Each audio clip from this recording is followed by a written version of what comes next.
Hello friends, आता आपण बघूया 13 मार्चचा लग्नानंतर होईलच प्रेम याचा एपिसोड रिव्ह्यू. कालच्या भागात आपण बघितलं, जीवा पूर्ण दारू पिऊन आलेला असतो घरात. तेव्हा मानिनी विचारते, नंदिनी जीवा आला का गं? तेव्हा नंदिनी सावरून लावते की आई तुम्ही झोपा, हो आलेत ते. तेव्हा मानिनी बोलते, जीवा किती उशीर, झोप आता, लवकर घरी यावं. मग मानिनी निघून जाते. जीवा कसा बसा सावरत सावरत नंदिनी त्याला रूमपर्यंत घेऊन जाते. जीवाला नंदिनी खोलीत घेऊन येते आणि त्याच्या बेडवर झोपवते. हळुवारपणे त्याच्या डोक्याखाली उशी ठेवते, त्याला अंगावर देते. किंवा जीवा झोपेत बरमळत असतो, मला सहन होत नाही आता, खूप दुःख होतंय. नंदिनी उभी राहून मनात बोलते, जीवा दारू पिणाऱ्यातले वाटत नाही, मग आज का पिले असतील? या लग्नाचा त्यांनाही त्रास होतोय का? त्यांनी हे लग्न मनापासून केलं असेल ना? इकडे विक्रम आणि मानिनी खोलीत झोपलेले असतात. मानिनीला झोप येत नसते. तेव्हा विक्रम उठतो आणि बघतो आणि विचारतो, मानिनी काय ग, काय झालं? तेव्हा विक्रम मानिनीला विचारतो, काय ग काय झालं? तेव्हा मानिनी बोलते, काही नाही. तेव्हा विक्रम बोलतो, काही नाही कसं, बायको काही नाही आणि काही झालं नाही असं बोलतात तेव्हा माहिती असतं की त्याचं उत्तर हो असतं. मानिनी बोलते, आपल्या दोन्ही मुलांची काळजी वाटते हो, कसं होणार आहे दोघांचं? पार्थ 2-3 दिवसापासून धड काही खात नाही आणि जीवा एकदम शांत होऊन गेलाय. आज किती उशिरा आलाय माहितीये घरी. पार्थला असं वाटतंय की जीवाने नंदिनीशी लग्नच का केलं, पण आपल्या जीवाने मनाचा मोठेपणा दाखवून कुठल्या परिस्थितीत हा निर्णय घेतलाय पार्थला नाहीच कळते. आपला जीवा आपल्या अगदी लग्नाच्या आधीपर्यंत माझ्या अवतीभोवती फिरत होता, हसत होता, खेळत होता, मस्करी करत होता, त्याला कशी बायको हवी आहे तेही रंगून रंगून सांगत होता मला. मानिनीला आठवतं की लग्नाच्या आधी ती त्याला जीवाला बोलत असते की तुझेच एकूण पराक्रम बघता तुला समजून घेण्याकरता नंदिनीसारखी एखादी बायको लागेल. जीवा तिला उत्तर देतो, नंदिनी गोडा मसाला आहे अगं, तू ना माझ्यासाठी एकदम झणझणीत मसाला बघ ना, या आपल्या घराला एक फ्लेवर येईल. आपल्या घरातला सतत एक हसत खेळत राहणारा मुलगा अगदी एकदम शांत होऊन गेलाय हो. पार्थ जरा अधूनमधून घरात काहीतरी बोलतो तरी जीवा काहीही बोलत नाही, त्याच्या डोळ्यात दिसतं ना हो. तेव्हा विक्रम बोलतो, हे बघ मानिनी, हे सगळं जे काही झालंय त्यामुळे पार्थ काय जीवा काय दोघंही दुःखी झालेत अगं, आवरलेत दोघं विचारे. पण कसं आहे ना गं, प्रत्येकाची रिॲक्ट होण्याची एक वेगवेगळी पद्धत असते. काव्य आणि नंदिनीकडेच बघ ना, नंदिनी बघ हळूहळू सगळं समजून घेण्याचा प्रयत्न करते, सावरते या सगळ्यातून. पण काव्याला काही झेपतच नाही हे सगळं. तेव्हा मानिनी बोलते, झेपण्यासारखं आहे का? तेव्हा विक्रम बोलतो, नाही ना, नाहीच आहे, म्हणूनच मी म्हणतोय अजून वेळ गेलेली नाही, अजूनही वेगळं होण्याचा पर्याय. तेव्हा मानिनी बोलते, अहो तुम्ही परत तेच म्हणताय? महापुरुषांना कधी कळणार आहे की गाठी जर सोडत नसतील तर त्या अशा तोडून टाकता येत नसतात. इकडे नंदिनी काव्या झोपलेली असतात. तेव्हा काव्या झोपेत स्वप्न बघत असते की ती बेडवर झोपलेली असते आणि जीवा तिच्यासाठी कॉफी घेऊन येतो. काव्या जीवासोबत लग्न झाल्यावरचं स्वप्न बघत असते. तेव्हा काव्या जीवाला बोलत असते की मला माहीत नसतं लग्न केल्याचे एवढे फायदे असतात. जीवा बोलत असतो, कॉफी तर नुसती सुरुवात आहे, तू लंचमध्ये, ब्रेकफास्ट, डिनरमध्ये काय खाणार आहे ते पटकन सांग. काव्या बोलते, हे सगळं करणार आहेस तू? तेव्हा जीवा बोलतो, आयुष्यभर. तेव्हा काव्या त्याला बोलते, थँक्यू जीविका. तेव्हा जीवाही तिला बोलतो, आय लव्ह यू कविराज. काव्याला स्वप्नात असं दिसतं, काव्या कॉफी पिते आणि कॉफी पिऊन कॉफी कशी झाली हे सांगायला बघते. तेव्हा जीवाऐवजी तिला पार्थ दिसायला लागतो. पार्थ बोलतो, कॉफी घेताय ना? इकडे काव्या झोपेतून जोरात दचकून उठते. बाजूला बघते ते नंदिनी आणि श्रेया झोपलेली असतात. काव्या मनात बोलत असते, मला डिवोर्स घ्यायलाच हवा, एखाद्या डिवोर्स लॉयरशी बोलावंच लागेल, उद्याच मी एखाद्या डिवोर्स लॉयरची माहिती काढेल. इकडे जीवा अजून त्याच्या खोलीत झोपलेला असतो. जीवाला जाग येते आणि तो उठतो, फोन बघतो, फोन हातात घेतो आणि त्याला आठवतं की काल तो कशा परिस्थितीत घरी आलेला असतो आणि नंदिनी त्याला कशी सावरते. जीवा स्वतःच्या कपड्यांकडे बघतो आणि त्याला परत आठवतं की नंदिनी त्याला बेडवर कशी आणून टाकते. जीवा थोडा शांत होतो आणि तेवढ्याच समोर बघतो तर नंदिनी 2 ग्लास भरून घेऊन आलेली असते. जीवा तिच्याकडे बघतच असतो. नंदिनी 2 ग्लास त्याच्या पुढ्यात धरते तेव्हा जीवा एकदम दचकतो आणि पटकन घाईघाईत उठतो. नंदिनी बोलते, घ्या.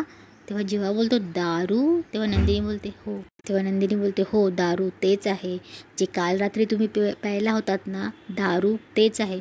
फरक इतकाच होता की काल रात्री तुम्ही एकटे प्यायला होतात, मग आज आपण दोघे मिळून पिणार आहोत, घ्या. नंदिनी तोंडाला ग्लास लावणार तेवढ्या जीवा बोलतो, ए तू? तेव्हा नंदिनी बोलते, हो मीच. तेव्हा नंदिनी बोलते, जीवा मी आता ठरवलंय, जे तुम्हाला आवडतं ना ते सगळं आवडून घेण्याचा मी प्रयत्न करणार आहे आणि मी तोच विचार करत होते की काल तुम्ही का प्यायला असाल. जीवा बोलतो, ते स्ट्रेस होता जरा. नंदिनी बोलतो, ओ बरोबर आहे, नाही तुम्ही स्ट्रेसमध्ये होता ना, मग अगदी दारू पिणं बरोबर आहे. आणि खरं सांगू का जीवा, मला सुद्धा खूप स्ट्रेस आलाय, म्हणूनच मी आज आपण दोघांनी मिळून प्यायचं. नंदिनी बोलते घ्या घ्या आणि तोंडाला ग्लास लावणार तेवढ्यात जीवा बोलतो 1 मिनिट. तेव्हा नंदिनी बोलते 1 मिनिट, तुम्ही माझा ग्लास का काढून घेताय? तर नंदिनी बोलते नाही नाही, तुम्हीच आत्ता म्हणालात की नाही दारू पिल्याने दुःख कमी होतात म्हणून. टेन्शन तुम्हाला आहे, टेन्शन मलाही आहे.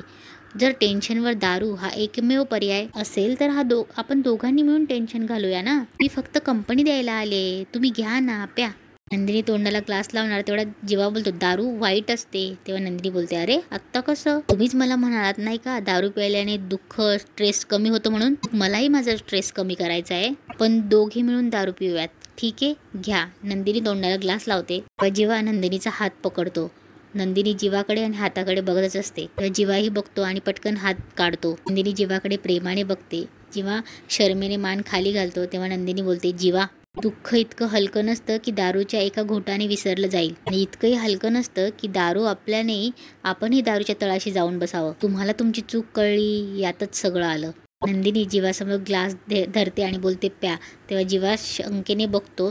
तेव्हा नंदिनी हसते आणि बोलते काढाय, प्या ना. नंदिनी बोलते घ्या, मी पण घेते. जीवा नंदिनीच्या हातातनं ग्लास घेतो व ते दोघं काढा पितात. नंदिनी जीवाला बोलते याची चव जास्त छान आहे ना. नंदिनी बोलते तुम्ही प्या, मी आईंना मदत करून आलेच.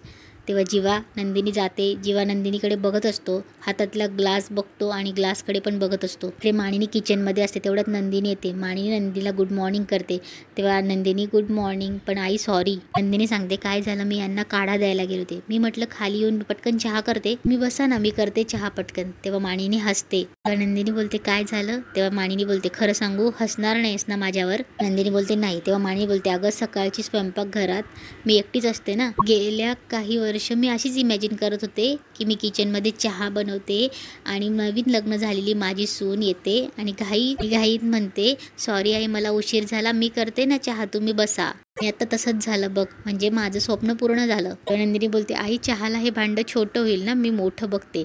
तेव्हा मानिनी बोलते नाही नाही, चहाला हे पुरेल. अगं या घरात सगळेच चहा पित नाही. काल तू सगळ्यांसाठी खूप उत्साहाने चहा केलास म्हणून मी काही बोलले नाही. चहा आम्ही चौघे म्हणजे मी, हे वसुताई आणि मिथुन भाऊजी, आम्हाला आलं घातलेला चहा, भरपूर उकळलेला कडक चहा आवडतो. तू आणि श्रेया चहा पित नाही. मंजूताईंना लिंबू घालून कोरा चहा, रम्याला कॉफी, पार्थला तेवढ्यात नंदिनी बोलते सिनेमन कॉफी. तेवढ्यात नंदिनी शांत बसते आणि तिला पार्थ आणि तिचं हॉटेलमध्ये बसल्यावर पार्थ सिनेमन कॉफी ऑर्डर करतो ते आठवतं. मानिनी तिला हात लावते आणि बोलते हळूहळू सगळ्यांच्या सवयी कळतील तुला, डोंट वरी. तेव्हा नंदिनी बोलते आणि यांना? तेव्हा मानिनी बोलते जीवा पक्का चहाबाज आहे आणि तो स्वतः चहा खूप छान करतो पण मूड असेल तेव्हाच. मानिनी विचारते तुला काय आवडतं, चहा की कॉफी? तेव्हा नंदिनी बोलते मला चहा आवडतो. घरात पण सगळे चहाच घेतात. तेव्हा मानिनी बोलते हा तुझ्या घरावरून आठवलं, आज आई बाबा येत आहेत. मांडव परिणीसाठी काव्य तयार आहे का बघते का? आज मी हे सगळं करते, तू काव्य तयार आहे का बघ ना. काव्या खोलीत मोबाईलवर सर्च करत असते best divorce lawyer in Mumbai. तेव्हा काव्या बोलत असते अरे भरपूर ऑप्शन आहेत, आता याच्यातला कुठला डिवोर्स लॉयर असेल की तो मला लवकरात लवकर पेपर बनवून देईल. तिला एक ऑप्शन भेटतो, नितीन जाधव. तेव्हा काव्या बोलते अरे हे तर माझ्या मैत्रिणीचे वडील आहेत, प्रियंका जाधवचे वडील, यांची मदत होईल मला. काव्या विचार करते की आता यांना फोन करू की प्रियंकाला फोन करू.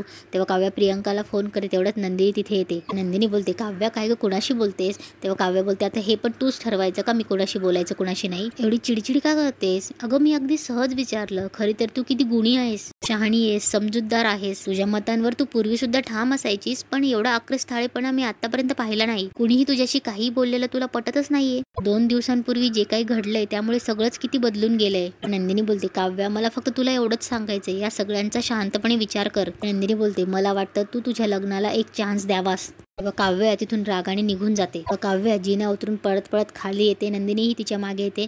तेवढ्यात खाली येते तर तिचे आई बाबा आलेले असतात. तेव्हा ते आपल्या दोघी मुलींकडे बघत असतात. काव्याचा हात शारदाच्या हातात असतो. काव्या हात झिरकारून लावते. तेव्हा नंदिनी बोलते आई. नंदिनी पटकन शारदाच्या गळ्यात पडते. काव्या तोंड फिरून घेते. धनंजय काव्याकडे बघतच असतो. नंदिनी तिच्या बाबांनाही भेटते. तिथे वसू आणि रम्या येते आणि वसू बोलते धनंजय शारदा अचानक कसे आलात तुम्ही? तेव्हा काव्या काहीतरी चिडून बोलणार तेवढ्यात नंदिनी तिचा हात पकडते. धनंजय बोलतो आम्ही मांडव परिणीसाठी मुलींना घेऊन जायला आलोय. तेव्हा वसू बोलते, इतक्या विचित्र परिस्थितीत लग्न झालंय तरी तुम्हाला सगळ्या रीती पाळायच्या आहेत. मग तुमच्यामध्ये आणि गाववाल्यांमध्ये फरक काय? जीव जायपर्यंत त्यांना परंपरा पाळायची होती आणि आता तुम्हाला सुद्धा. काव्याचा राग आवरत असते काव्या. तेव्हा वसू बोलते, इतकं ऑकवर्ड वातावरण झालंय ना तरी सुद्धा तुम्हाला रीती पाळायच्या आहेत. वाह! पण गंमत काय आहे माहिती का धनंजय, तुम्हाला सगळ्या रीतीभाती पाळायच्या आहेत पण तुमच्या मुलींना एकही रीत पाळण्यामध्ये इंटरेस्टच नाहीये. काव्या परत बोलणार तेवढ्यात नंदिनी परत काव्याला थोडी खुणवून शांत करते. तेव्हा वसू बोलते, इतकं समजवलं पण त्यांनी एकही रीत पाळली नाही. उद्धट आहेत मुली तुमच्या. शारदा, खूप छान संस्कार केलेत तू मुलींवर. काव्या नंदिनीकडे बघते. तेव्हा वसू बोलत असते, गृहप्रवेशापासून या दोघींची नाटकं सुरू होती. उखाणा घ्या म्हटलं तर एकीनेही उखाणा घेतला नाही. तेव्हा नंदिनी बोलते, वसू आत्या. वसू बोलते, काय वसू आत्या? हे बघ नंदिनी, तोपर्यंत तू आली नव्हतीस ना म्हणून तुला माहिती नाहीये नक्की काय झालं. ही काव्या हिने काय केलं माहितीये? गृहप्रवेशासाठी ठेवलेल्या कलशाला लाथाने लाथाडलं, फुटबॉल सारखं उडवून दिलं. नाही, माझ्यावर विश्वास बसत नसेल ना तर रम्याला विचारा. रम्याला कशाला, काव्यालाच विचारा ना. आणि इथेच आजचा एपिसोड संपतो.